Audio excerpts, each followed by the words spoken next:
Do you wish you had more control over your life? Watch until the end because I'm going to be sharing a free guide on how you can start creating the reality you want for yourself and what actions to start taking to achieve that. Hello beautiful souls, I'm so glad that you're here with me today, and if you're new, welcome. On this channel, I discuss topics on how you can start living your life full of peace, passion, and purpose. If that's what you're interested in, go ahead and subscribe, and don't forget to hit the notification bell to be notified every time I release a new video. Do you feel like your life is totally out of control and you can't seem to attract the reality you want for yourself? If that's you, I can totally relate to that pain. By the end of this video, I will be sharing a few ideas and techniques from the book You Can Heal Your Life by Louise. This book completely changed my life, and I hope that it can do the same for you.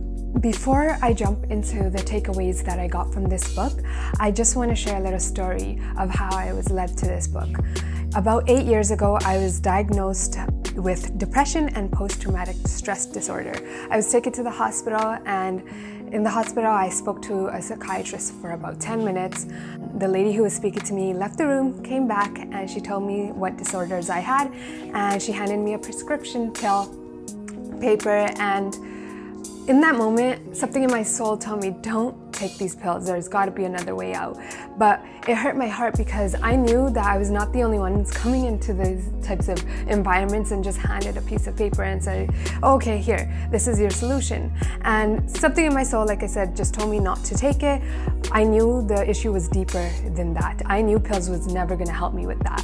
I knew that I had to dig deep into my soul to fix my problems, and these pills were just a cover-up. They were a bandage to something so much deeper, and these pills would never ever help me. So I threw the paper away. I don't know how much longer, but it felt really quickly. I was in the bookstore, Indigo, and it was odd because I don't really remember everything, but I don't know why I was in that bookstore because at that time I never used to read.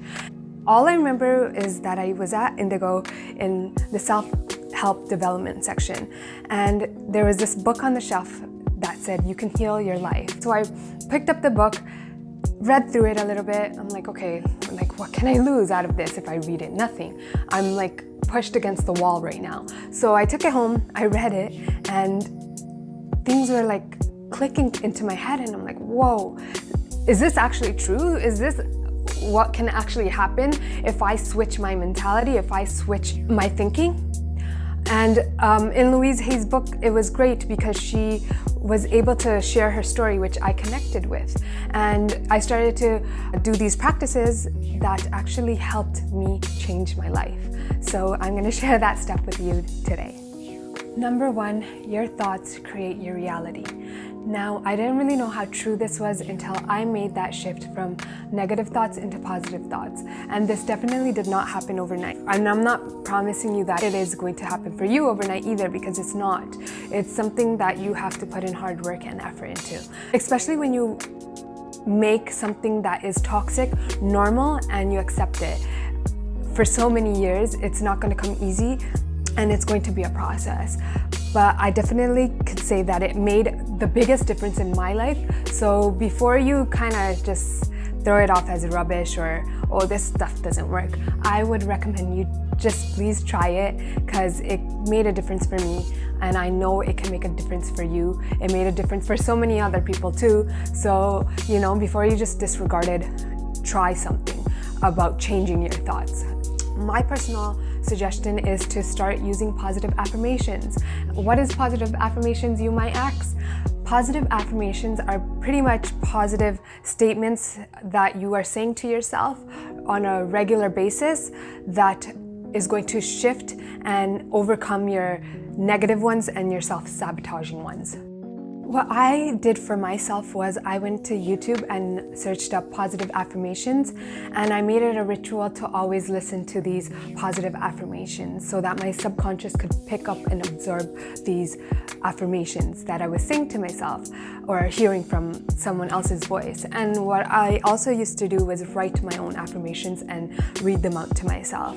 And in the beginning, I used to hear that voice that used to tell me this is silly and everything nice I was saying about myself was untrue.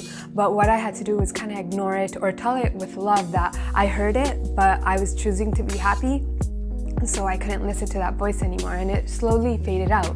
And I'm not promising you that this voice is going to go away forever, because it's not. It still exists inside of me, where I'll have these little negative thoughts about myself. I'll hear it, but they don't dictate my life anymore. They're not the ones running my life. And I want that for you too. I want the positive voice inside of you to really help you live the life that you want. Number 2, by healing your thoughts, you can heal your body. When I first came across this concept, I had to really let it sink in. And if you didn't know that your thoughts can manifest as illnesses, well, now you know. It totally made complete sense when I let it sink in, because I was like, okay, I get it. We formulate our thoughts in our mind first, and our thoughts become energy. And usually we suppress these energies or these thoughts, especially when they're negative ones, right? Like shame, fear, guilt. We suppress them inside of our bodies, and they're all energy. They have to go somewhere. So what do? They get released into our bodies, and they become physical illnesses. If you're having any reoccurring illnesses or just different illnesses that happen to you all the time, she goes into further details about how our thoughts are connected to certain body parts. It's very interesting, so I would highly recommend it, reading it if you do have those experiences of physical illnesses, because I used to always have different physical illnesses, and I applied it to my life, and I've seen that these thoughts are linked to me having these illnesses. And she also shares a story of how she overcame cancer by using these techniques and changing her negative thoughts into positive ones. If you've ever experienced switching a negative aspect of your life simply by switching your thought process, I would love to hear your stories. And you know, who knows, maybe your story could help someone else who reads it. So comment down below if you've ever experienced that. Number 3, it gave me a reassurance that I was not alone. In this book, Louise goes into details about her dark past and the challenges she faced in her past. So it kind of reminded me that if someone else has gone through something similar to my situation and is now living a positive life and helping other people do the same, then I could do the same too. So I was like, okay, you know what, let me try these, and lo and behold, they had changed my life. Now you know how this book helped me change my negative thoughts about myself and the world around me, so I would highly recommend you read this book. And I also have created a free guide on spiritual healing. If you're interested, go grab it, it's down below. I also have a Facebook group where I share more updates about this channel, and Instagram where I share my love for music. If you're interested, go check it out. They're both under Menace Monk. If you have any other book recommendations that helped you with your personal development, please comment the title down below with the author's name. If you found this video helpful, please let me know by liking it, and don't forget to subscribe if you like. Peace and love.